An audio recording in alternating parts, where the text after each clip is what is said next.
ஒவ்வொருவரும் வெவ்வேறு கோணத்தில் அவரவர்களுடைய காலத்தில் அவரவர்கள் வாழ்ந்த பகுதிகளில் இருந்த நிலைமைக்கேற்ப தங்களுடைய பணிகளை மக்களுக்காக ஆற்றியிருக்கிறார்கள். வரலாறு இப்படித்தான் எழுதப்பட வேண்டும். வரலாற்றிலே ஒருவரை மறைப்பது, ஒருவரை உயர்த்துவது என்பது பொருத்தமானதல்ல. அனைத்து தலைவர்களையும் சமமாக பாவித்து உள்ளது உள்ளபடி இந்த நூலை வெளியிட்டிருப்பது என்பது மிகுந்த பாராட்டுக்குரியது. சிறைகளில் இன்றைக்கு ஏற்பட்டிருக்கிற பல்வேறு சீர்திருத்தங்கள் அல்லது பல்வேறு மனித உரிமைகளை மதிக்கக்கூடிய பல்வேறு சில முன்னேற்றங்கள் ஏற்பட்டிருக்கிறது என்று சொன்னால், ஒவ்வொரு சீர்திருத்தத்திற்கு பின்னாலும் ஒவ்வொரு புதிய கைதிகளுக்கான புதிய உரிமைகளை பெற்றுத் தருவதற்கு பின்னாலும் கம்யூனிஸ்டுகளுடைய அளப்பரிய தியாகம் இருந்திருக்கிறது. சிறைக்குள்ளேயும் மாபெரும் போராட்டங்களை நடத்தி புதிய புதிய சலுகைகளை, உரிமைகளை கைதிகளுக்கு பெற்றுத் தருவது என்பதற்கான போராட்டத்தை நம்முடைய தலைவர்கள் நடத்தியிருக்கிறார்கள். இன்றைக்கு இருக்கக்கூடிய இளைய தலைமுறையிடத்தில் நம்முடைய தலைவர்களுடைய தியாகத்தை எடுத்து சொல்ல வேண்டும். நம்முடைய தியாகத்தை, நம்முடைய தலைவர்கள் செய்த தியாகத்தை நாம் எடுத்து சொல்லவில்லை என்று சொன்னால் வேறு யாரும் சொல்ல மாட்டார்கள். சிறப்பு வாய்ந்த இந்த நூல் வெளியீட்டு நிகழ்ச்சியினுடைய தலைவர், இந்திய கம்யூனிஸ்ட் கட்சியினுடைய அகில இந்திய பொதுச் செயலாளர் பெரும் மதிப்பிற்குரிய தோழர் டி ராஜா அவர்களே,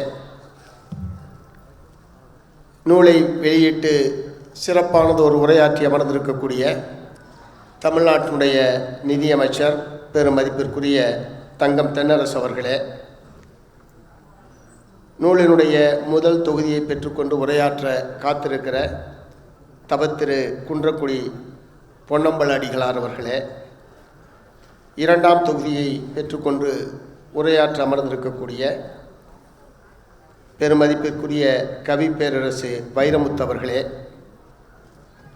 நம்மையெல்லாம் வரவேற்று உரையாற்றி அமர்ந்திருக்கக்கூடிய நீ செஞ்சிரி புத்தக நிறுவனத்தினுடைய தலைவர், எழுத்தாளர் பெருமதிப்பிற்குரிய தோழர் ஸ்டாலின் குணசேகரன் அவர்களே,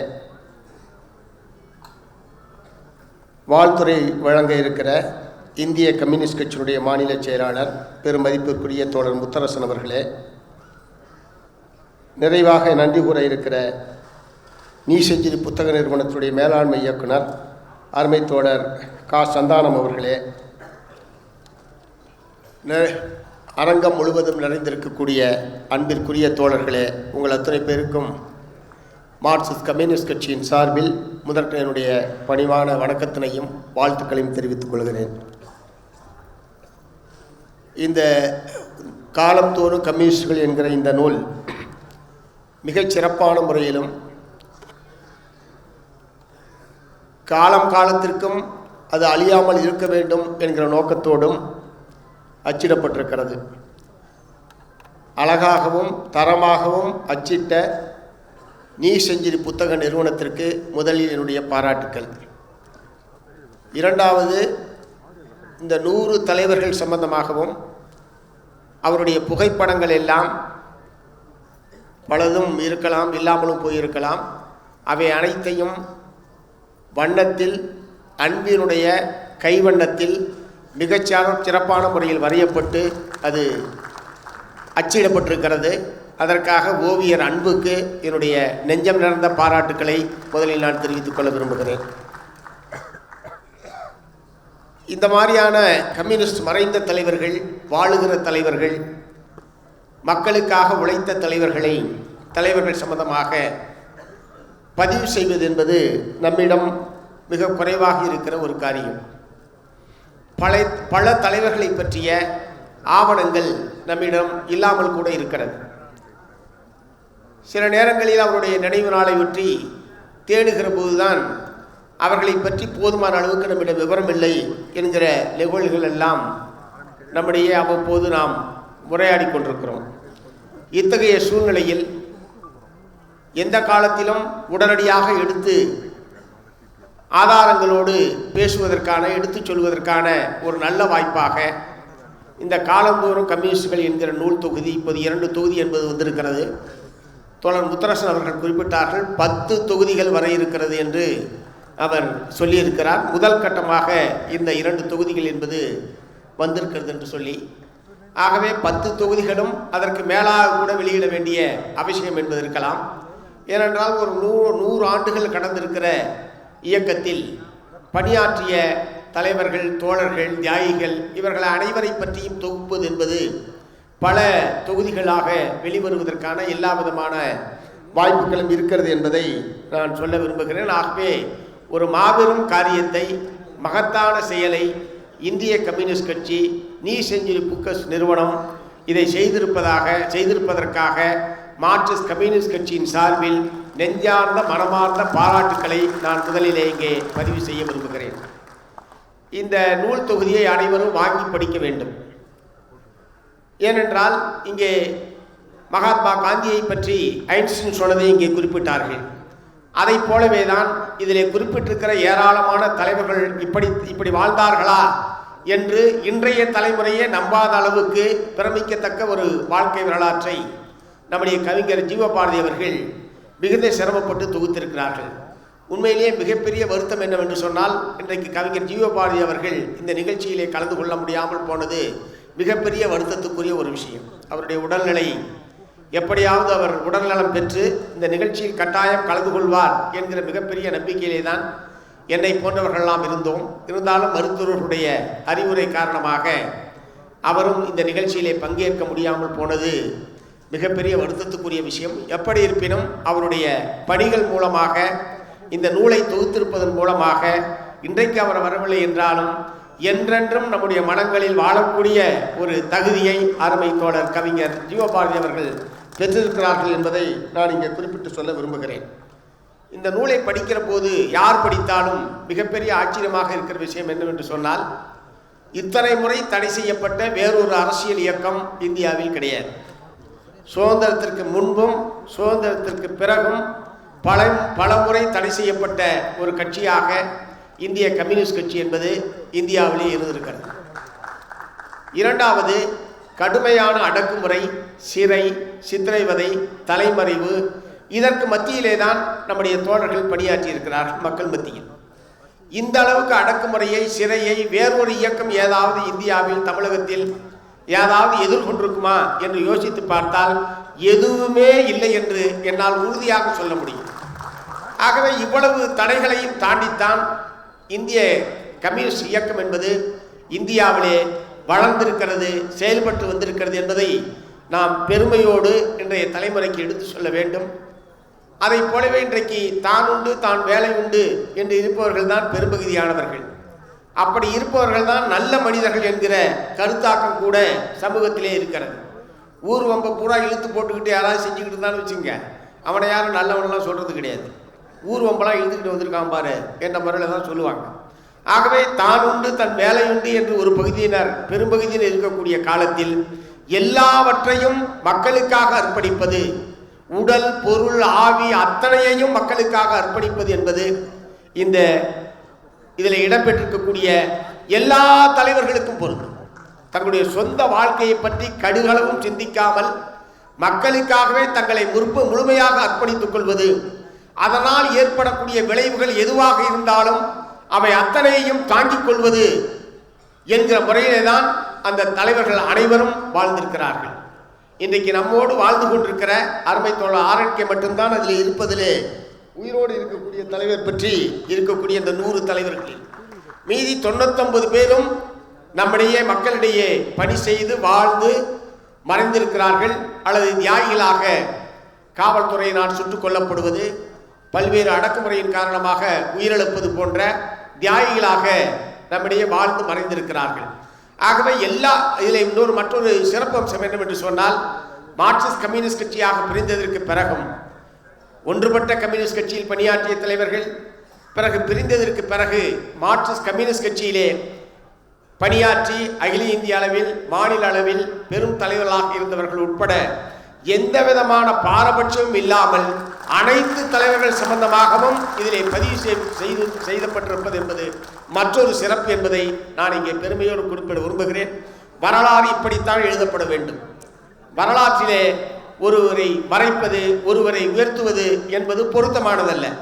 அந்த வகையில் மிக சரியான ஒரு செயலை இந்திய கம்யூனிஸ்ட் கட்சி, குறிப்பாக நீ செஞ்சிரு புக்கஸ் நிறுவனம் அவர்கள் இப்படி அனைத்து தலைவர்களையும் சமமாக பாவித்து உள்ளது உள்ளபடி இந்த நூலை வெளியிட்டிருப்பது என்பது மிகுந்த பாராட்டுக்குரியது. அந்த வகையில் மார்க்சிஸ்ட் கம்யூனிஸ்ட் கட்சியின் சார்பில் அந்த தலைவர்களுக்கு என்னுடைய நெஞ்சார்ந்த நன்றியினை இந்த நேரத்திலே தெரிவித்துக் கொள்ள விரும்புகிறேன். ஒவ்வொரு தலைவர் எந்த ஒரு வாழ்க்கை, ஒரு தலைவருடைய வாழ்க்கை பெரிது, இன்னொரு தலைவருடைய வாழ்க்கை அப்படி அது அவ்வளவு இதாக இல்லை அப்படின்ற மாதிரிலாம் சொல்ல முடியாது.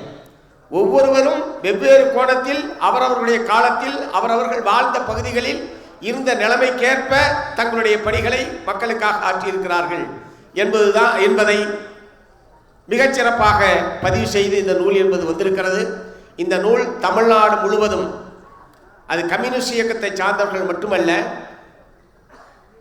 தமிழ்நாட்டினுடைய அரசியல் சமூக பொருளாதார வளர்ச்சியை பற்றி தெரிந்து கொள்ள வேண்டிய அனைவரும் வாசிக்க வேண்டிய மிக முக்கியமான ஒரு நூலாக இந்த காலந்தோறும் கம்யூனிஸ்டுகள் என்பது அமைந்திருக்கிறது என்பதை நான் இங்கே குறிப்பிட்டு சொல்ல விரும்புகிறேன். எல்லாரும் எல்லாமும் பெற வேண்டும், இங்கு இல்லாமை இல்லாத நிலை வேண்டும், வல்லான் பொருள் குவிக்கும் தனி உடைமை நீங்கி வர வேண்டும் இந்நாட்டில் பொது உடைமை என்பதற்காக தங்களையே அர்ப்பணித்துக் கொள்வது.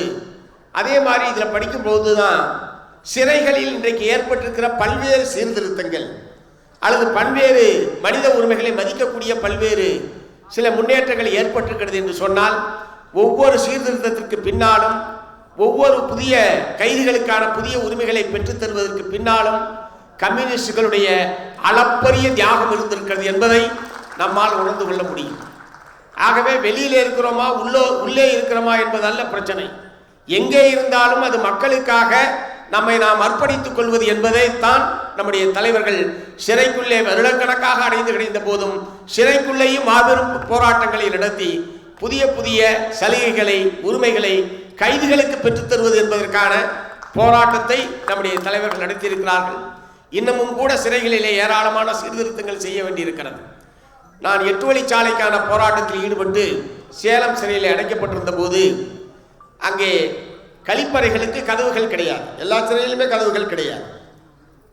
அந்த கோயம்புத்தூர் ஐஜி கண்ணப்பனவர்கள் நாங்கள் உள்ளே இருந்தபோது வந்திருந்தார். நான் இடத்துல சொன்னேன், மலம் கழிப்பது என்பது எவ்வளவு ஒரு சிக்கலான ஒரு விஷயம், மற்றவர்களுக்கு முன்னால் உட்கார்ந்து போவது என்பது எவ்வளவு ஒரு மனிதர்களுக்கு சங்கடமான ஒரு விஷயம், ஒரு கதவு போடலாமே என்று சொன்னேன். அவர் சொன்னார், கதவு போட்டால் உள்ளே பூட்டிக்கிட்டு ஏதாவது பண்ணிக்கிட்டாங்கன்னா என்ன பண்ணுறது, அதனால தான் போடாமல் இருக்கிறாங்கன்னு சொன்னார்.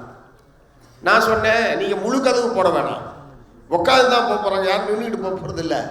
உட்காந்துன்ற போது அரை கதவு நீங்கள் போடலாம், பாதி கதவு போட்டிடுறேன் என்று சொன்னால் நீங்கள் சொல்ல மாதிரியான ஒரு சங்கடம் ஏற்படுவது, ஒரு சம்பவம் நடப்பதற்கான வாய்ப்பில்லையே என்று நான் அவரிடத்திலே சொன்னேன். அவர் அதை ஏற்றுக்கொண்டார். ஆனால் இன்றைக்கு வரைக்கும் அதை நிறைவேற்றவில்லை. அநேகமாக இன்றைக்கு வரைக்கும் சிறைச்சாலைகளில் அந்த கழிவறைகளுக்கு கதவு என்பதில்லை. அமைச்சர் இருக்காரு, அதனால் சரி நல்லது, நினைச்சேன்.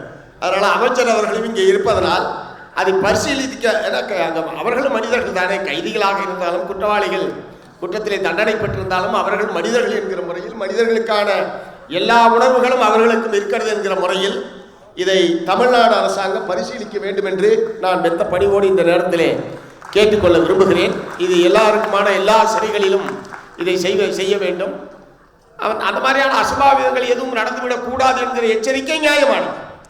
அதே நேரத்தில் இந்த கோரிக்கையில் இருக்கக்கூடிய நியாயத்தை உணர்ந்து தமிழ்நாடு அரசாங்கம் அத்தகைய நடவடிக்கை எடுப்பதற்கு முன்வர வேண்டும் என்று இந்த நேரத்திலே நான் கேட்டுக்கொள்ள விரும்புகிறேன்.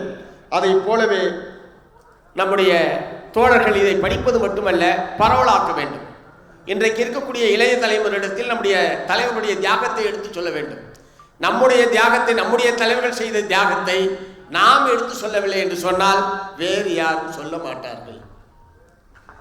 வேறு யாரும் சொல்ல மாட்டார்கள். வேறு யாரும் போய் சொல்லுவா, ஆர்என்கே இப்படி இருந்தார், சங்கரையா இப்படி இருந்தார், சிங்காரவேலர் இப்படிலாம் சிரமப்பட்டார் என்பதையெல்லாம் வேறு யாரும் சொல்ல மாட்டார்கள்.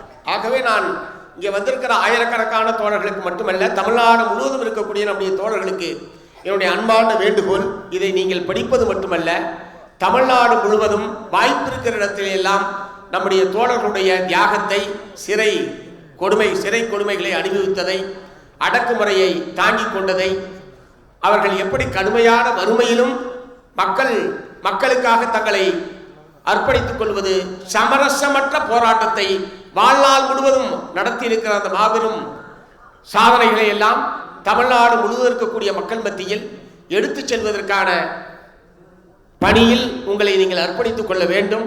நம்முடைய தலைவர்களின் தியாகத்தை நாம் சொல்லவில்லை என்று சொன்னால் அது காலப்போக்கில் மறைந்து விடுவதற்கான ஆபத்து என்பது இருக்கிறது. ஆகவே இப்படியெல்லாம் தலைவர்கள் கம்யூனிஸ்ட் கட்சியிலே வாழ்ந்திருக்கிறார்கள் என்கிற செய்தியை எடுத்து செல்வது என்பதுதான் நாம் செய்ய வேண்டிய மிக முக்கியமான பணி. இவ்வளவு தியாகங்கள் செய்த இயக்கம் மேலும் ஆலமரமாக வீரியமாக அது வளர்ந்திருக்க வேண்டும், வளர வேண்டும். அதை வளர்வதற்கான முறையில் கம்யூனிஸ்ட் இயக்கம் இந்தியாவிலே தமிழகத்திலே ஒரு வலுமிக்க இயக்கமாக வளர்வதற்கான முறையில் நம்மை நாம் அர்ப்பணித்துக் கொள்வதன் மூலமாக செங்கொடி இயக்கம் அசைக்க முடியாத இயக்கம் என்கிற ஒரு தன்மையை இந்தியாவில் தமிழகத்தில் ஏற்படுத்துவதற்கு நாம் அனைவரும் நம்மை நாம் அர்ப்பணித்துக் கொள்ள வேண்டும். அதைத்தான் நம்முடைய மறைந்த தலைவர்கள் எதிர்பார்த்தார்கள். இந்த சமூகத்தில் ஒரு மாற்றம் ஏற்பட வேண்டும், ஒரு சுபிட்சமான வாழ்க்கையை அனைத்து மக்களுக்கும் வழங்க வேண்டும், தொழிலாளி வர்க்கத்துடைய தலைமையிலே ஒரு ஆட்சி மாற்றம் என்பது ஏற்பட வேண்டும், சமூக மாற்றம் என்பது ஏற்பட வேண்டும் என்பதற்காகத்தான் அத்தனை சித்திரவதைகளையும் அத்தனை அடக்குமுறைகளையும் அவர்கள் ஏற்றுக்கொண்டார்கள். அந்த தலைவர்களுடைய கனவு நிறைவேறுவதற்கு நாம் என்ன செய்ய வேண்டும் என்கிற முறையில் தான் இன்றைய தலைமுறை சிந்திக்க வேண்டியிருக்கிறது. நம்முடைய தலைவர்கள் உயர்த்து பிடித்த செங்கொடி, அதிலே பாசியம், திருவாரூர் மாவட்டத்தைச் சேர்ந்த பாசியம் அவர்கள் தோழர் பாசியம் சம்பந்தமாக வருகிறது. இங்கே இருக்கக்கூடிய சென்னை கோட்டையில் பிரிட்டிஷ் ஜாக்கொடியை இறக்கிவிட்டு இரவு நேரத்தில் தன்னந்தனியாக சென்று அன்றைக்கு மூவர்ண கொடியை, இந்தியாவுடைய மூவர்ண கொடியை கோட்டையிலே பறக்கவிட்ட மாபெரும் சாதனையை பாசியம் அவர்கள் அன்றைக்கு நிகழ்த்தி இருக்கிறார்கள். ஆனால் இன்றைக்கு கொடி நடுவதே குற்றம் என்று சொல்லக்கூடிய ஒரு காலத்தில் நாம் வாழ்ந்து கொண்டிருக்கிறோம். குறிப்பாக உயர்நீதிமன்றத்துடைய நீதிபதிகள் அது என்ன கொடி அவர்களுக்கு எதற்காக கண்ணை உறுத்துகிறது என்றே தெரியவில்லை. கட்சிக்கான கொடி, அமைப்புக்கான கொடி, இதெல்லாம் இந்திய அரசியல் சாசனம் வழங்கி இருக்கக்கூடிய ஜனநாயக உரிமைகள். இந்த ஜனநாயக உரிமைகளை மறுக்கக்கூடிய வகையிலே தான் உயர்நீதிமன்றத்துடைய தீர்ப்புகள் எல்லாம் வந்து கொண்டிருக்கிறது. ஆகவே அதற்கு எதிராக நீதிமன்றத்தில் வழக்கு தொடுத்திருக்கிறோம். இன்றைக்கும் அனைத்து அரசியல் கட்சிகளும் அனைத்து அமைப்புகளும் அந்த வழக்கிலே தங்களுடைய கருத்துக்களை தாக்கல் செய்ய வேண்டும் என்று தமிழ்நாடு அரசாங்கத்துடைய தலைமைச் செயலாளர் அவர்கள் பத்திரிகையிலே விளம்பரம் செய்திருக்கிறார்கள். வரக்கூடிய 5ஆம் தேதிக்குள் அதற்கான மனுக்களை தாக்கல் செய்ய வேண்டும். 6ஆம் தேதி மீண்டும் வழக்கு வர இருக்கிறது. நான் என்ன சொல்ல விரும்புகிறேன், பொது இடங்களில் போக்குவரத்துக்கு இடையூறாக கொடிமரங்கள் இருக்கிறது என்று சொன்னால் அதை ஒழுங்குபடுத்துவதிலே யாருக்கும் மாற்று கருத்து இருக்க முடியாது. பொதுமக்களுக்கு இடையூறாக ஒரு கொடி இருக்க முடியாது. ஆனால் பொது இடங்களில் கொடியே இருக்கக்கூடாது, கொடி கம்பங்களே இருக்கக்கூடாது என்று நீதிமன்றங்கள் சொல்வது எப்படி நாம் ஏற்க முடியும்? இங்கே செங்கொடி காத்த சிகப்பி அல்லது பாஷ்யம் அல்லது கொடிகாத்த குமரன், இது போன்ற ஏராளமான தலைவர்கள் பிரிட்டிஷ் ஆட்சி காலத்திலும் அதற்கு பிறகும் அல்லது தமிழ்நாடு முழுவதும் நம்முடைய இதில் குறிப்பிட்டிருக்கிற ஏராளமான தியாகிகளின் பெயரால் ஏராளமான நினைவு கொடி கம்பங்கள் என்பது தமிழ்நாடு முழுவதும் அமைக்கப்பட்டிருக்கிறது. அந்த தலைவர்களை நினைவுபடுத்தக்கூடிய வகையிலே தான் நாம் அத்தகைய கொடி கம்பங்களை அமைத்திருக்கிறோம். அவற்றையெல்லாம் அப்புறப்படுத்த வேண்டும் என்று நீதிமன்றம் சொல்வது எப்படி ஏற்க முடியும்?